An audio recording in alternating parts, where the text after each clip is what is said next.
Hey everyone, and welcome back to the channel. Today, we're diving deep into a set of fault codes that haunt many BMW owners, especially those with the N-series engines. So, what are the telltale signs that you're dealing with an injector circuit fault? The most common symptom is a misfire. You'll feel the engine stumbling or shaking, especially at idle.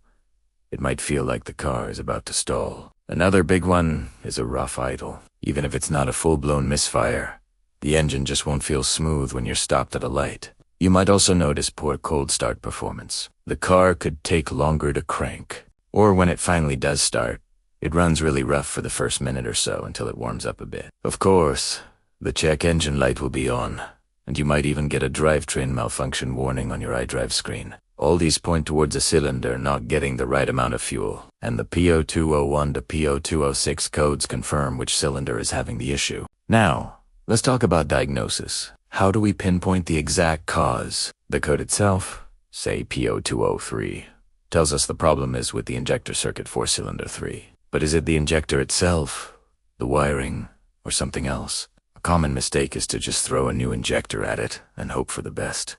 Don't do that.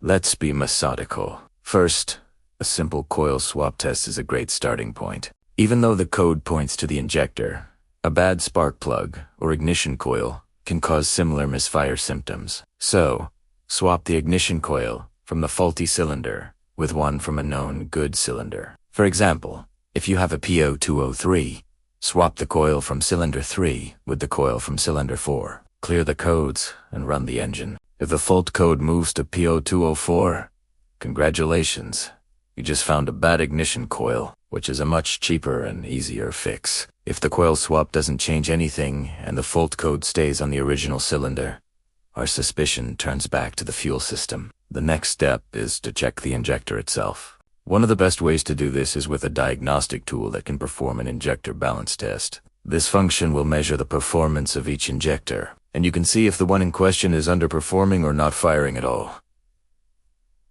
But not everyone has a fancy scan tool, so what can you do in your own garage? You can try swapping the injectors, similar to how we swapped the coils. This is a bit more involved as you'll have to pull the fuel rail, but it's the most definitive DIY test. Swap the suspect injector with one from another cylinder. Put everything back together and see if the fault code follows the injector. If it does, you've found your culprit. If the fault code doesn't move with the injector, then the problem lies in the wiring harness or the engine computer, the DME.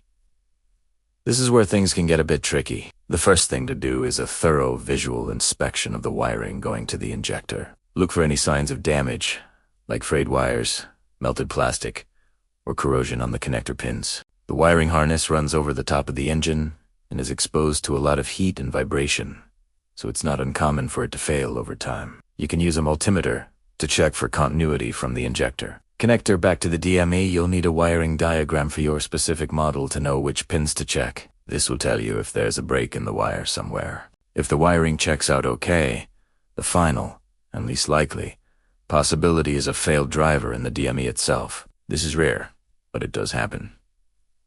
So, let's talk about the fix. If you've diagnosed a bad fuel injector, the only real solution is to replace it. On these N-series engines, it's highly recommended to replace all of the injectors at the same time, or at least the entire bank. Mixing old and new injectors can lead to running issues because they have different flow rates. When you install new injectors, you also have to code them to the DME. This is a crucial step. Each injector has a specific calibration value printed on it, and you need to enter this value into the engine computer using a diagnostic tool. This tells the DME the exact flow characteristics of the new injector, ensuring it delivers the precise amount of fuel. If you skip this step, you'll likely still have running problems, even with brand new parts. If your diagnosis pointed to the wiring harness, you'll either need to repair the specific broken wire or replace that section of the harness. Repairing is often possible if you can find the break, but sometimes replacement is the more reliable long-term solution. And in that rare case of a failed DME, it will need to be repaired or replaced, which is definitely a job for a specialist. Remember, always disconnect the battery before working on any electrical components. Safety first. That's a wrap on P0201 two P0206 injector circuit faults on BMW 1 Series engines. It can seem intimidating, but with a logical diagnostic approach, you can solve it. Thanks for watching, and if you found this video helpful, please hit that like button, subscribe for more DIY content, and let me know in the comments if you've ever dealt with this issue. See you in the next one.